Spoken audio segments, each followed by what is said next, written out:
أعوذ بالله من الشيطان الرجيم بسم الله الرحمن الرحيم السلام عليكم ورحمة الله وبركاته صباح الخير كيف حالكم جميعا أتمنى لكم في صحتي والعافية في البيت طيب اليوم سوف ندرس اللغة العربية للصف الرابع هل أنتم مستعدون؟ طيب أحسنتم افتحوا الكتاب اللغة العربية صفحة 67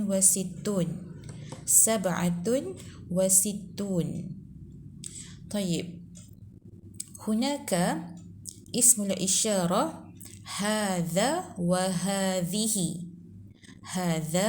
وهذه هيا نراجع كيف نستخدم هذين اسمين الإشارة.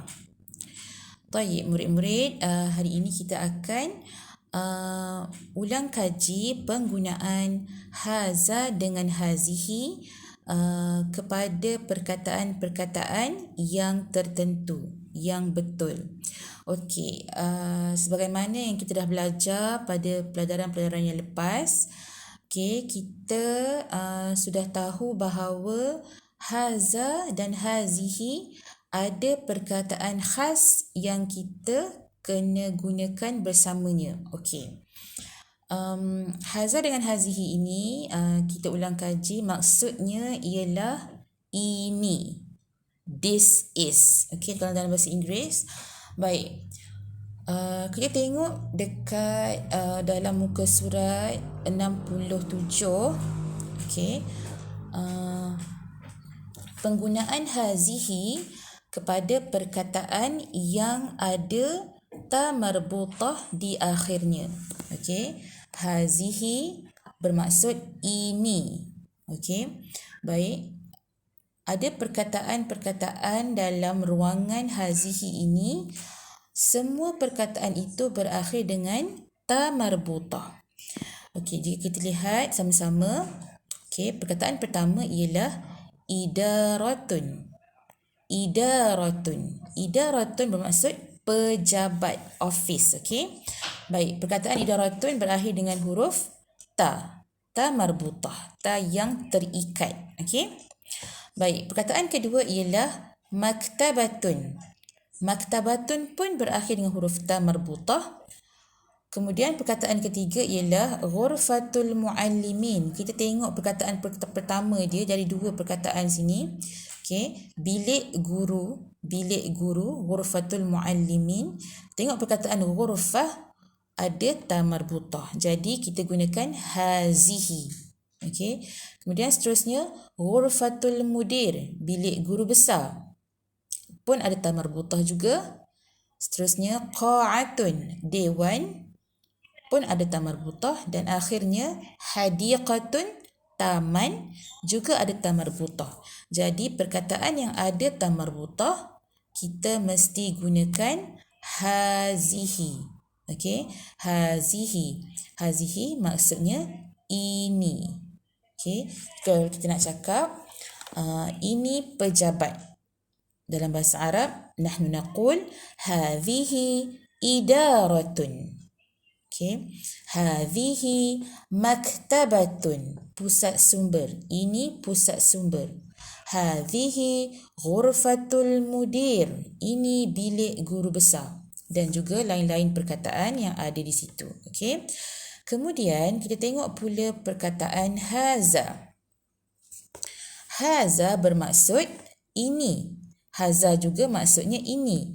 Tetapi perkataan haza kita gunakan untuk perkataan yang tiada ta marbutah di akhirnya. Okey.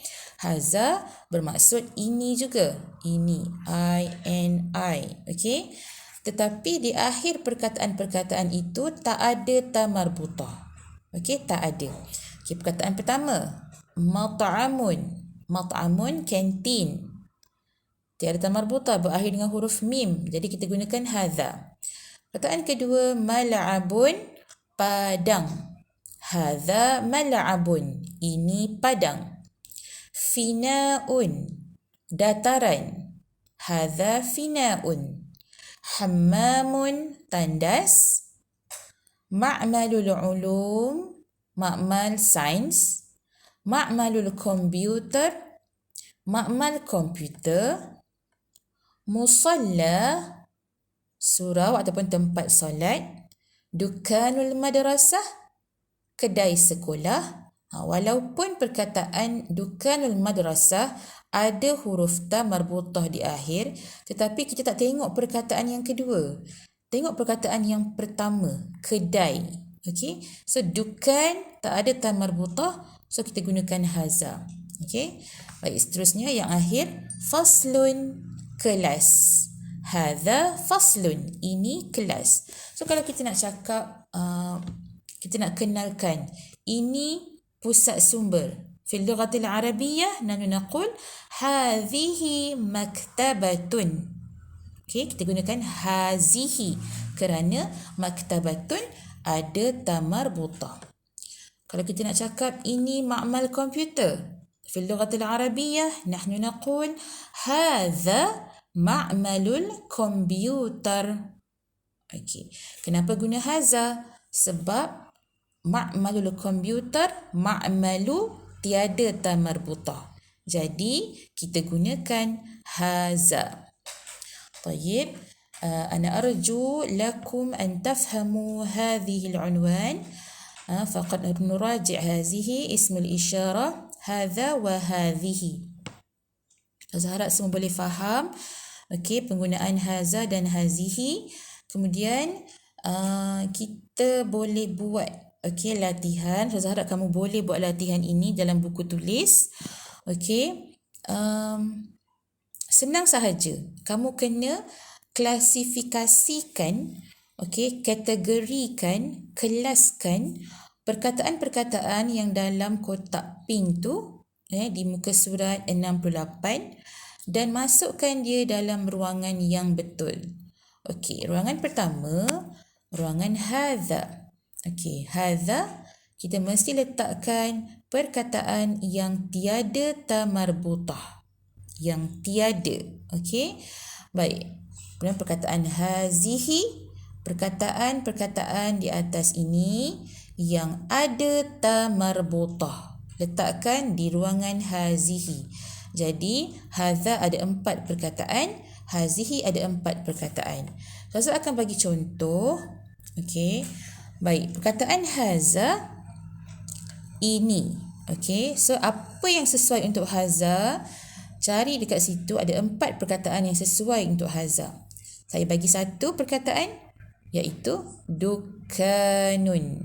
Haza dukanun. Jadi kamu tuliskan perkataan dukanun di ruangan haza. So itu untuk haza. Contoh hazihi pula, idaratun. Idaratun. Tuliskan di ruangan hazihi. Jadi perkataan yang tiada ta marbutah letakkan di ruangan haza. Perkataan yang ada ta marbutah letakkan di ruangan hazihi. طيب. هذا فقط لهذا اليوم. Buat latihan yang atas ini sahaja. أتمنى لكم تفهمون هذه المادة، هذه العنوان، وعليكم أن تكتبوا هذا التمرين. طيب، هذا فقط مني، وبالله التوفيق والهداية، والسلام عليكم ورحمة الله وبركاته.